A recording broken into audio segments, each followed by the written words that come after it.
London has suddenly never been more red, or should I say yellow. Barcelona's rotated frontline produces a 5-star display. Neymar re-signs with Santos, and this AFCON superfan is simply iconic. This is DMAC Daily. I'm about to crash out here, folks. You know, I've been slandering United in the past few days due to the whole Amarim fallout. I mean, how could I not? But maybe I need some self-reflection here, because Red Card FC might be an even bigger joke of a football club at this point. What a shambolic state of affairs. I thought Nicholas Jackson's discipline was the biggest problem. It's clearly not. This entire squad simply cannot help themselves. Are their pre-match video sessions just consisting of Pepe and Sergio Ramos compilations? This is the 7th Chelsea player to be shown a red card this season. 4 cards in total in one isolated incident today, and the 4 culprits are supposed to be leaders in the dressing room too. Chelsea collectively have over double the amount of red cards accumulated in the league than any other team. Liam Rossigna, good luck to you, because you're dealing with a bunch of grown men who consistently act like petulant children. The only positive to take out of this mess today for Chelsea was Delap, ironically, someone who's had his fair share of ill disciplinary in the past. He focused on the football today and deservedly found the back of the net. Granted, it was a valiant fight back to a certain degree, down a man for large periods, but in the end, Harry Wilson once again stole the show. The match winner, another fine goal at that to add to his already ridiculous catalogue this season. I mean, this run of form is something else. Like, are you peak Barclays heritage or the second coming of Gareth Bale? I'm not sure at this point. I tell you, the Ballon d'Or race is getting very tight now between him and Igor Thiago, another player who can simply do no wrong at this point. The most goals by a Brazilian now in Premier League history. And it's only early January, by the way. Who needs Mbeumo or Vissa or Thomas Frank? The Bees are up to 5th and flying, no pun intended, with their balding Brazilian talisman leading the way. At the top of the table, Arsenal had a generational hate watch with Chelsea, Spurs, and more importantly, Villa and Man City dropping valuable points too. Not a good evening for Emery overall. City, meanwhile, have become feckless in front of goal all too frequently, outside of the robot, of course. The Gunners now have the opportunity to go 8 points clear at the top tomorrow, whereas the Citizens will now be itching on Semenyo's signature. He's on his way to the Etihad for £65 million imminently, but before leaving Bournemouth, he delivered the ultimate goodbye present, a 94th minute stunning match winner. Incredible scenes all round, unless you're a Spurs fan, that is. I don't know what hurt the fan base more today though, the result itself or the pre-match photo of their under fire manager drinking out of an Arsenal cup. I was convinced that this had to be AI. Nope, very much a real image. This could actually be the Spursiest thing I've ever seen. Hilarious, yet absolutely tragic stuff. Elsewhere, there were crazy scenes at St. James's Park. Newcastle came from behind on 3 separate occasions against Leeds, equalising in the 91st minute before Harvey Barnes then sent the stadium into raptures with a 102nd minute match winner. If I'm a Leeds fan, I'm not talking to anyone till Sunday. That's gotta seriously stink. Meanwhile, Wolves fans are saying forget about Mateus Cunha. We've got Mateus Mane. That's right, the 18-year-old became the youngest ever Wolves player to score in back-to-back Premier League games. If Wolves were playing this gem sooner, maybe they wouldn't be in such a dire situation, but he looks a serious talent nonetheless. Speaking of 18-year-old ballers, Shea Lacey looks a real gem in the making for Manchester United. Overall, a mixed day for the Red Devils. They should have comfortably dispatched of Burnley in the end. They were by far the better side. However, considering the turbulent last 48 hours or so, that was a decent performance. No more 3-4-3, I guess, at least under Darren Fletcher. Seshko with probably his best outing in a United shirt thus far. And as mentioned, Shea Lacey with a brilliant cameo off the bench came incredibly close to scoring the match winner on 2 separate occasions. He's obviously got his work cut out for him on the right wing when Mbeumo and Ahmad return, but a great way to announce yourself to the next potential manager.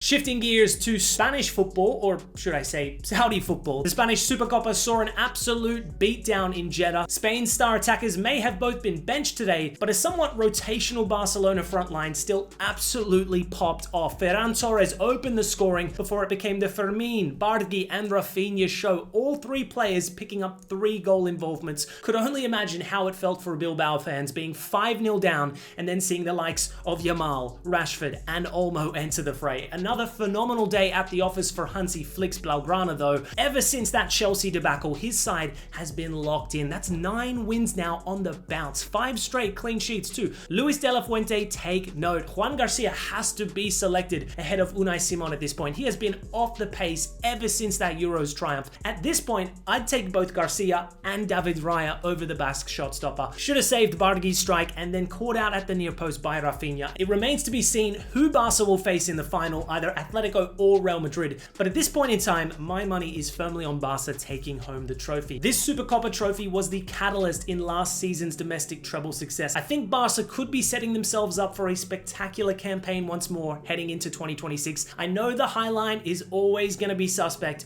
but they've got so much depth, particularly in that attacking third. Cancelo's a great depth signing too. All they need now is another centre-back. Meanwhile, in the Serie A, and Inter have extended their lead at the top of the table to 4 points. Another solid performance by Kivu's men against his former employers too. Inter have now won 6 league games in a row. The depth of this team, both defensively and in attack, is also very solid. A lot of key players were rested today, but still delivered. The same can't be said for title rivals Napoli though, who dropped 2 valuable points at home to a relegation battling Verona. And speaking of relegation, shout out to Fiorentina. They hadn't won a league game since late December. They've since rapidly turned things around, starting the new year with a win at home to Cremonese and now sharing the points away at Lazio. They actually hit the lead in the 89th minute via Edmondson's spot kick, but veteran Pedro would slot a penalty of his own past former international teammate David De Gea to share the spoils. Fiorentina are now just 2 points from safety. I predicted that they'd avoid relegation. Glad to see La Viola suddenly turn their season around. Moving to South American football news, and Brazilian star Neymar has agreed to extend his contract with Santos until the end of 2026, committing to his boyhood club through the next World Cup cycle. The 33-year-old forward who returned to Santos last January has had a roller coaster 12 months or so. The excitement of his homecoming turned sour quickly when Santos's results deteriorated. Neymar faced heavy backlash at the time, but in a remarkable redemption story, the Santos star then turned on the style, scoring 5 goals in his last 5 outings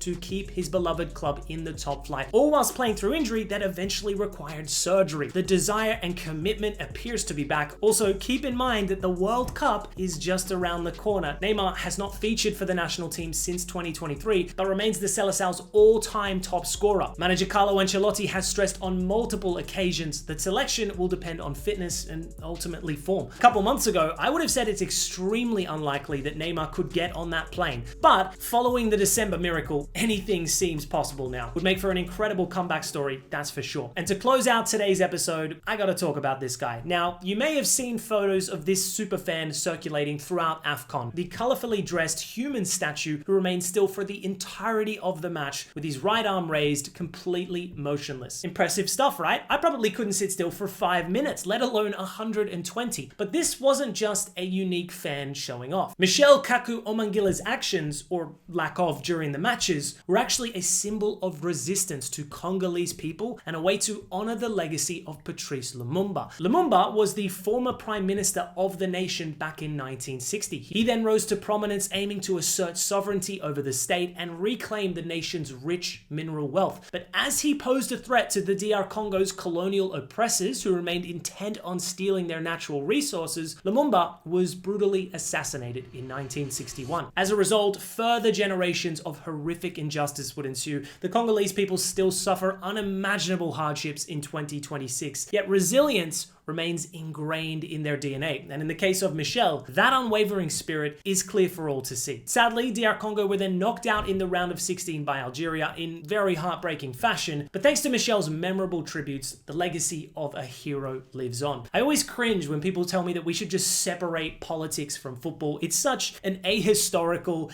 and simply ignorant outlook to uphold, especially in the context of football. Google the history of El Clasico, the Super Clasico, the Old Firm Derby, the Milan Derby. I could go on. Sport and politics are fundamentally intertwined. But that's not a bad thing, guys. It's actually the opposite. Sport has this unique power to heal and unite like no other. Don't believe me? Well, just listen to the perspective of one of the world's most iconic voices instead, the great Nelson Mandela. Sport has the power to change the world. It has the power to unite people in a way that little else does. It speaks to youth in a language they understand. Sport can create hope where once there was only despair. It is more powerful than governments in breaking down racial barriers. It laughs in the face of all types of discrimination.